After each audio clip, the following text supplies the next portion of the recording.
से आप क्या समझते हैं? तो पहले इससे पहला बैकग्राउंड क्या है, पहली दुनिया किसको कहा जाता था? अमेरिका को। और दूसरी दुनिया किसको कहा जाता था? रशिया को कहा जाता था। तो इसी में एक सवाल अगर मान लो आ जाए, गुटनिरपेक्ष किसे कहते हैं? ठीक है, जब आज़ादी हुआ था तो अमेरिका चाह रहा था भारत को, जब आज़ादी मिला था तो अमेरिका चाह रहा था कि भारत हमारे गुट में आ जाए, रशिया चाह रहा था कि भारत मेरे गुट में आ जाए। तो भारत ने किसी में न गुट में न आकर के अपना एक गुट में बनाया जिसे गुट निरपेक्ष कहते हैं। और इसी को बोलते हैं तीसरी दुनिया भी कहते हैं। तीसरी दुनिया से आप क्या समझते हैं? तो पहला यही सवाल है, तीसरी दुनिया से आप क्या समझते? गुट निरपेक्ष आंदोलन को तीसरी दुनिया के लोगों ने तीसरा विकल्प के रूप में देखा। गुट निरपेक्ष आंदोलन में तीसरी दुनिया के लोगों ने तीसरा विकल्प के रूप में देखा। पहला ये हो गया, गुट निरपेक्ष आंदोलन में तीसरी दुनिया के लोगों ने तीसरा विकल्प के रूप में देखा। और तीसरी दुनिया का मतलब होता है तटस्थ धर्म को निभाना भी नहीं है, तटस्थ धर्म को निभाना भी नहीं। इसमें क्या होता है, ऐसा देश न युद्ध में संलग्न नहीं होता, युद्ध में नहीं मिलेगा। मान लो मतलब कोई देश से झगड़ा, अमेरिका और रशिया में झगड़ा उगड़ा हो जाए तो वह बीच में इन्वॉल्व नहीं होगा। तो तीसरी दुनिया का मतलब क्या होता है कि इन लोगों ने झगड़े में इन्वॉल्व नहीं होगा, युद्ध में किसी के, अगर अभी इसका हो रहा है जैसे रूस यूक्रेन का झगड़ा होगा तो वह इधर न रूस का साइड लेगा न यूक्रेन का साइड लेगा, बोलेगा भाई जो झगड़ा खत्म करो। तो यही तीसरी दुनिया का लोग का सोच होता है।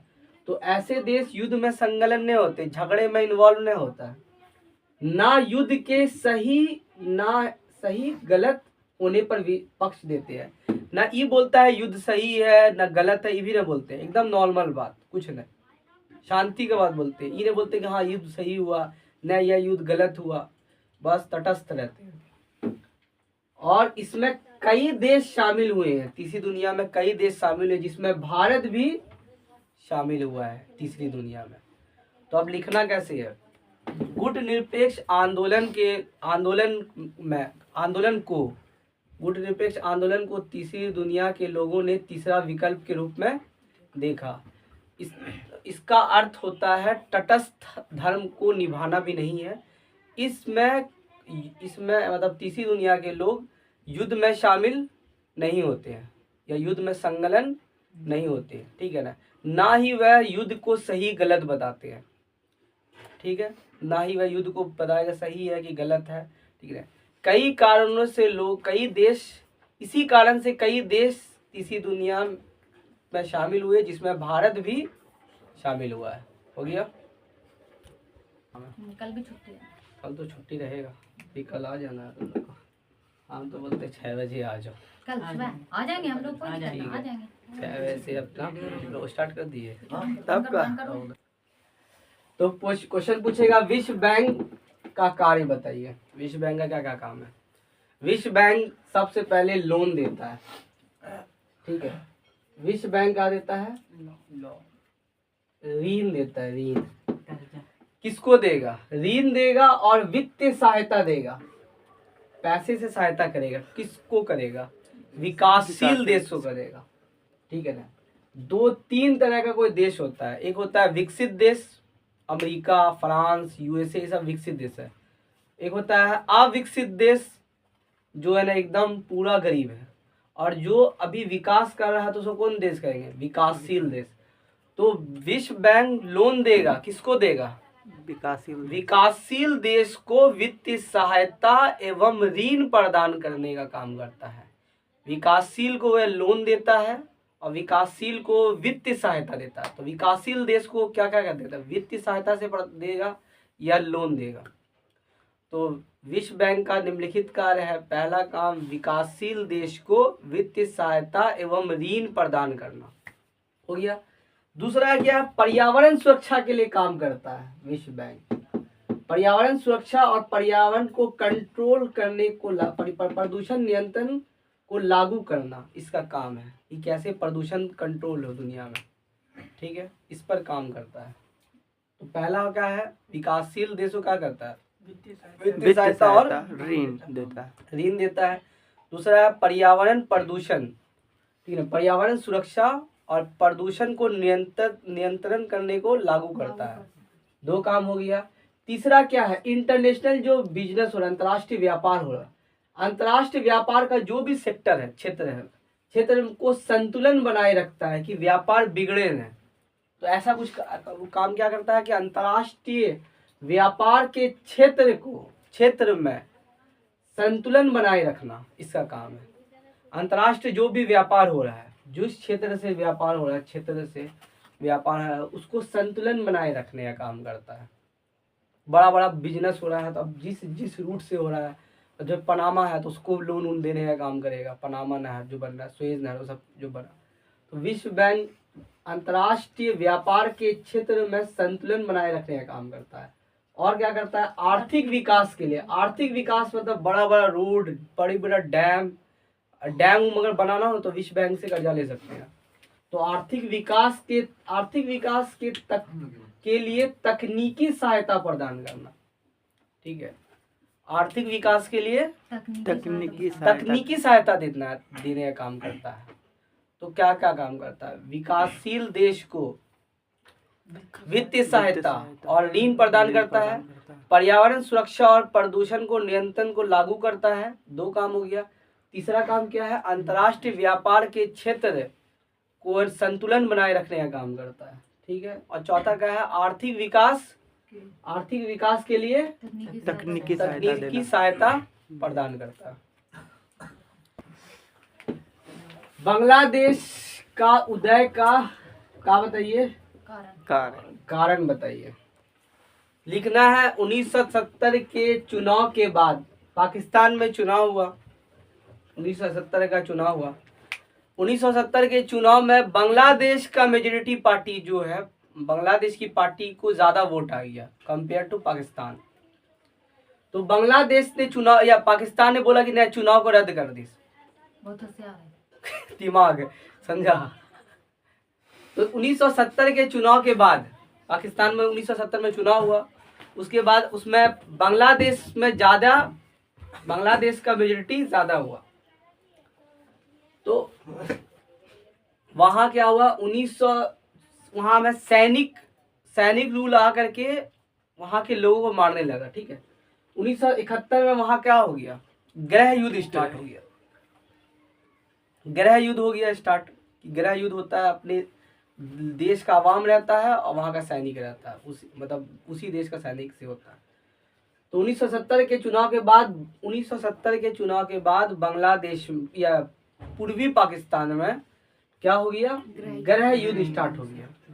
गृह युद्ध स्टार्ट होने के कारण लाखों शरणार्थी वहां पाकिस्तान वाला लोग मारने लगा वहां के लोगों को। तो लाखों शरणार्थी कहाँ आए, भारत आए। और भारत ने मानवीय आधार पर उनकी सहायता की। इंसानी होता ना, इंसानी फितरत, तो मानवीय आधार पर उनकी सहायता की। उन लोग जो पूर्वी बंगाल से जो भारत आया था, पूर्वी या बांग्लादेश से जो भारत आया था।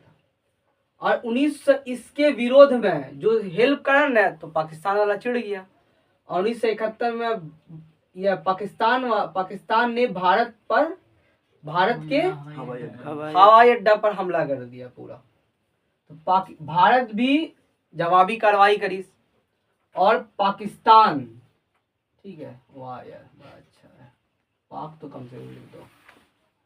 पाकिस्तान युद्ध में हार गया और जो पूर्वी पाकिस्तान है वो बांग्लादेश के रूप में उभर आया और बांग्लादेश 1971 को बन गया, ठीक है।